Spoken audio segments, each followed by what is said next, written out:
Hello! Today I'm going to make some art. Imagine that, an art channel making art. What kind of art? I don't really know, but I've got a bunch of supplies here and I just thought I would make it up as I went along today.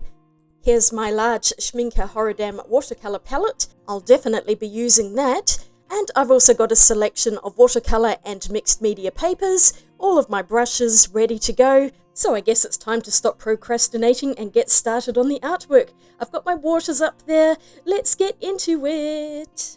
When I say I had no idea what to paint, I mean I really didn't have an idea, so I just decided to throw some water on the paper and paint some random marks in the hope that something would come to me. This is grey cotton paper and the paint was dispersing nicely in the water, giving a loose wet-on-wet abstract effect. That cobalt green turquoise is one of my favourites by Schmincke, and then I decided to go for some really contrasting oranges and reds, and this started to feel like a floral piece. So I just wanted everything to be super loose. I didn't want it to look in particular like flowers. Just give some vague flower shapes and then add in a few more greens. I think this one is a cobalt green deep because the cobalt colours by Schmincke are all really granulating and they're so beautiful. They're some of my absolute favourite paints by Schmincke. I put it aside to let it dry, and now I'm going to move on to a second piece. This is using some of that mixed media paper. As soon as I put that purple down, I instantly thought of lavender flowers, so that's what this one's going to be. Once again, very abstract. I'm not using any photo references. It's just intuitive and just imagination, really. Sometimes I just want to really let loose and not be constrained by references of any kind, and rather just let my hand and my brain do all the work. So I'm doing vague stem shapes with a few leaves. I think this was a sap green. And I used a combination of quinacridone purple and cobalt violet. I liked this one immediately for the colours and the simplicity of it. And this paper held up nicely to watercolours. Now I'm going on to my large Moulin du Roi paper, painting some water on but not covering the entire surface because I want some areas that are dry. Now, the other two paintings did have some kind of a vague reference to flowers, but this one was kind of nothing at all, just me throwing paint onto the paper and letting it flow where it wanted to. I'm using indigo blue because it's such a beautiful colour. And then I added in some contrasting ruby red deep, because that's one of my favourite reds by Schmincke as well. I was just gravitating to all of my favourite colours today, and I had such a good time with this, just letting loose, and you can see it's just nothing in particular. I also added another favourite of mine, which is the cobalt turquoise. It's such a stunning blue colour, I really love it. And I thought these three colours would go really nicely together, because if they mix together it's just going to create purples and nothing too hideous and muddy. So I was blobbing in shapes with the idea that I'll come back to this and see if I can see any images out of it later, like a Rorschach, or I think the modern version of this is called reverse colouring. You've probably seen those books around and there's been loads of videos on reverse colouring, so I thought I'd come up with my own reverse colouring page rather than buying a book. It's really fun to do and I highly recommend this task if you're just not feeling like painting anything in particular but you want to be creative. Just blob some paint onto a piece of paper or canvas and then see what you can come up with once it's all dried. There's usually something you can see in it, although this one I was just looking at it going, it's just a huge mess, but we'll come back to that when it's dried. I wanted to do one more piece on the mixed media paper, so I'm just painting in circles and very gently touching the circles together so that the two paints run into each other. In this case, that magenta was running into the teal way more than the other way, and then I did the same thing, moving the teal into the yellow. It was flowing across the paper quite nicely, and you could see how the colours are blooming into each other, mixing together. It's always a good idea to put colours side by side that are going to mix nicely and not create a hideous muddy brown colour, so I was also considering that, but otherwise I was just blobbing the paint on and letting it run where it wanted to, because this creates such a loose, interesting effect, and not something that I could create if I was trying. I just need it to kind of be organic and just let the paint run where it wants to. This one's also a really relaxing exercise and I highly recommend it. It's a good way to experiment with colours too and see how they react with one another. And I thought this would be a good reminder today that art is often a lot of stuff behind the scenes as well. Not fully finished masterpieces, but all of the work that goes behind that, practicing with paints and drawing, whatever it is you're doing, just those practice pieces that make us improve. So I let everything dry, and this one actually turned out really nice. I'm quite happy with that, the way the paints are just so blurry. And this one is a bit sharper because I didn't use wet on wet, but I really love these two pieces and I want to do something with them. This one, I love the way the paints have dried and created all these blooms. This works really well on mixed media paper, and it probably won't work so well on cotton paper because that blends a little too much. So here's a good reason to use some cellulose paper to get that effect. And this last one, I have no idea what's going on here, but I did see a few things in here which was making me think of sea creatures. That central piece there looks like a large angelfish to me, and then there's a jellyfish, a stingray, and a few other bits and pieces. I have this box of marker pens here, which I showed in my makeshift studio tour at my father's, and today I thought I'd open it and use them. I have actually used the pens a bit, but I thought I'd show them on camera as well. I mostly got this for the graphic liners because it was cheaper to buy this whole set than it was to buy just a smaller set of graphic pens, and I may as well get some extra pens than there. It's quite a neat set. So we have these graphic liners here in a 0.3, 0.5, 0.7 and 1.0. So there were not any super thin ones, but these will do for what I want. It's really not that big of a deal. I'd just forgotten to pack some of these things and they're all at home in my studio, so I had to get a few more because I knew I wanted to use them. There's also a couple of calligraphy ones with chisel nibs. I've never been able to use those pens successfully, but maybe I'll give those a go at some point. And then there's all these other coloured pens, some fine liners in a 0.7 in a few different colours, and there's also some brush pens. These ones here which are dual tipped. They have a lovely brush on one side, you can see that's really beautiful, and on the other is another fine liner, which I forgot to show there. And then there are these real brush pens. I don't even know what that means, but I think they're watercolour kind of pens. And over on this side are some dot pens. I didn't end up using those today, but I did play around with them in my book, this 365 Days of Drawing book. I picked one of the pages meant for swatching out watercolours and just put all of my pens in here so you could see some of the fine liners, the real brush pens, and the graphic fine liners down the bottom. I made such a mess with the calligraphy pens. More practice is needed, but I'm not going to use them in today's one because I really don't want to mess up my paintings that I've already done. I did try out the coloured fine liners and drew this page of different portraits. Some of them are better than others, but it was just a bit of sketching practice. So let's move on with what I'm going to do today. I really want to incorporate some of these pens into my paintings and create some reverse colouring things. I almost forgot. It also comes with an A4 marker paper pad, and I didn't use that today, but I might use that in a future video. It's just some shiny paper, and it wasn't really what I wanted to use in this particular video. I just want to do paintings and then draw over the paintings with some pens. So here's the first one. I'm just drawing loose outlines around the different colours to try and define them and make it look more like a flower.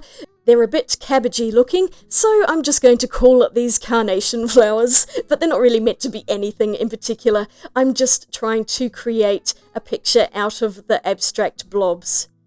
And of course, with an exercise like this, everyone will interpret the colours and blobs as different images, and that's the really fun thing about it. What I see may not be what someone else sees. There is no right or wrong when it comes to this kind of activity. But of course, I think this one is fairly self-explanatory. It really does look like flowers. Let me know in the comments if you saw something else in it, because I'm always interested to know other people's interpretations of something like this. I think this one's pretty obvious, but when I come to that larger painting, you may see some totally different things to what I'm seeing, and we'll come to that soon. But I just wanted to add in a few coloured pens and some more paint just to really bring out some of the leaves and stems in there because they'd gone a bit pale and it wasn't very interested. I wanted to add some deeper values into it so that I've got some light and dark in there. And I do quite like this one, although some of the leaves are quite geometric looking. That's okay. It's not intended to be hyper-realistic. It's just meant to kind of look like flowers and leaves. And I think it turned out quite pretty in the end. Because I don't have my scanner with me, I won't be able to show the finished picture like I usually do, but I will be showing all of the finished images on the camera at the end of this video, so stick around to see how they've all turned out. I'm just finishing this one up, adding in some more colour just to make them brighter and more vibrant.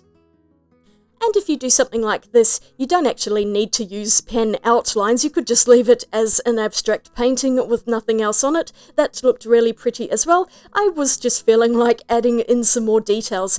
I also got out my trusty Uniball Signo white pen in the broad nib, and I'm just adding white highlights along with using one of the fineliners to shade in that central part, because a painting always looks so much better, I think, when there's really dark areas and super bright white areas. It just makes everything pop.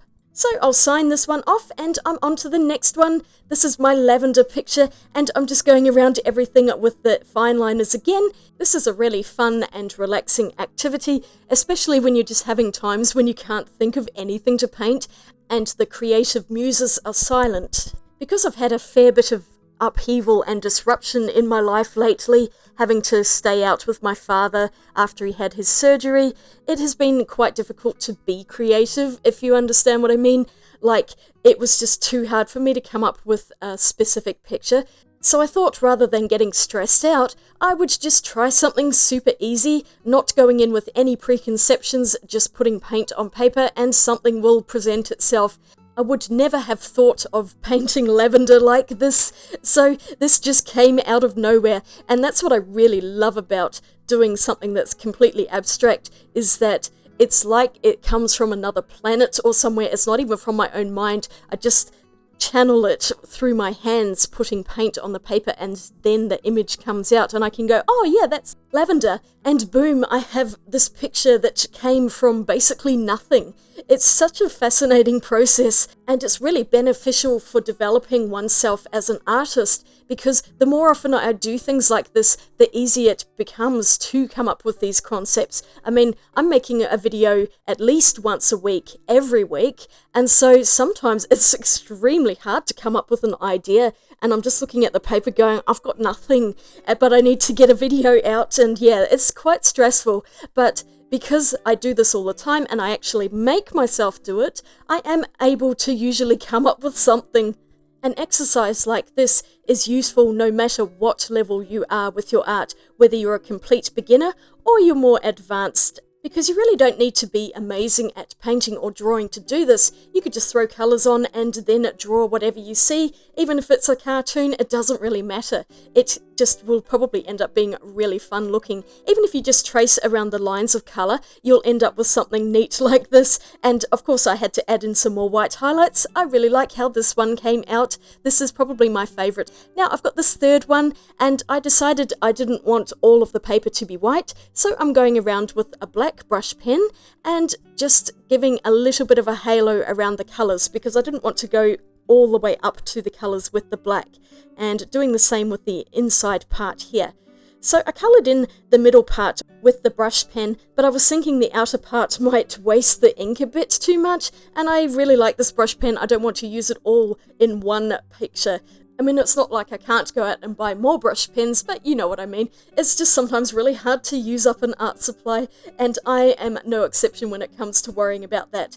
So I changed tactics and I'm using some black watercolour, but of course you can see it is nowhere near as opaque as the black pen, and I had to go over the background a few times to get a really dark black background. Did I say that twice? I think I did. You know what I mean? Oh my gosh, this voiceover. I actually got my microphone to work, so I'm hoping the audio quality is a lot better in this one than at the studio tour I did a week or two ago. That was just diabolical. But now everything actually seems to be working okay, so I'm really happy about that. I actually finished this piece off camera and I'll show you it at the end because I needed time for the layers to dry before I put on a new layer, and it was just taking forever. I was very impatient, so I was doing this on the side while I was painting other things. But you can see with the second layer here, it's getting darker, and I also added some paint in the middle because that brush pen is water soluble and I just wanted the pen to not look so harsh. I'll skip to the end and sign this one off. And now I'm going on to this piece. This was the most difficult one because it was just so confusing and random. Like I said, I was seeing sea creatures in here, and I started off with some relatively normal looking ones like a stingray, a jellyfish, and this fish in the middle here. Is it an angelfish? I don't know. There was also this little thing here which looked like one of those seahorses that has the leafy camouflage, and that's what I was seeing there. Another funny fish over here, and then up in the right hand corner I saw a shark, so that's its head there, and it's got its mouth wide open. The blue bit I was seeing a turtle, so the shark is trying to eat the turtle, but it's got its mouth around its shell, and the turtle's just like, whatever. It's so silly. And then it kind of descended into chaos. So in the end, I've called this picture Creatures from the Deep, because some of these things are entirely made up, but of course there are many things in the deep ocean that we have never encountered, so I figured this would be really fun just to make up a few creatures out of my own head, and they don't have to be anything in particular. I just wanted to draw some little faces and create some characters. I didn't draw everything on this. I wanted some of it to be kind of more background, and I left it without outlines. There's also an underwater butterfly or some kind of thing, I don't know what that is. And then I got that good old white pen out, and this just really brought everything to life because I was able to add white around the eyes of the animals and then some lovely highlights just to showcase some of them a bit more. And yeah, this one was really fun. It was just not meant to be anything to begin with, and it's just hilarious how it's turned out. I was just letting the creative energy flow through my hand and not really thinking about it very much, just doing it more intuitively. I felt like the background needed a bit more of something, so I started drawing these little squiggles all over it in a white pen, and I feel like this really brought the whole lot together as one kind of more cohesive image rather than just random things on a page. So tell me what you saw in this picture. How would you decorate it and turn it into an artwork? This one is most definitely a reverse colouring style image, and it was really fun. I have considered getting one of the reverse colouring books, so if you don't want to actually do the paintings, you could just do that, buy the colouring book and then just get a pen out and draw lines over it. But that would be far too easy. I have to do the paintings as well. This thing on the side here looked like a person sitting at a desk, so she is an underwater mermaid lady or something. I don't even know what it is. That's the best part about this. It's just art for art's sake. Some people may not even consider that art, and that's totally fine as well. We all have our opinions when it comes to modern or abstract art, and that's totally fine. So here's the first picture that I did. I really like the flowers in this, carnation-y looking things, and those cobalt colours are so beautifully granulating. It's such a wonderful paint to use. I'm happy with all of the colours I chose for that one. This is my favourite. It's probably the most simple one, but I just really love how strongly the concept came to me as soon as I touched that purple to the paper, and I think both of these go really well together as florals, even though they're on completely different papers. So I'll just move those to one side and I'll show you the others. I really love the patterns that the paint has created as it's dried, all that sort of cauliflowering and mixing into each other. So I decided just to leave it as it was, and that's totally fine too. They don't all have to be inked. But of course I've got this last one which ended up being a crazy doodle, and I just love it so much. The colours are fun, the pictures are fun, and yeah, it was just such a good time. I am so happy with this one, even though it's absolutely ridiculous. I highly recommend trying this, you have to, it's just the best time. And that's everything that I got done today. 4 pictures that did not exist when I first started out, and now there are paintings that are in the world. That always makes me happy, knowing I've created something and am leaving a legacy of some kind behind, even if it is a little bit dodgy. I do love those lavenders. I think this was really successful, and I'm totally a convert into reverse colouring. Thank you for watching. If you enjoyed this, I'd really appreciate a thumbs up, and you might want to click that subscribe button for more videos. Here's a couple more videos for you to watch, and I'll see you all again really soon in my next video. Have a great day out there, and get yourself painting some lavenders. Anyway, I'll swatch you later. Bye!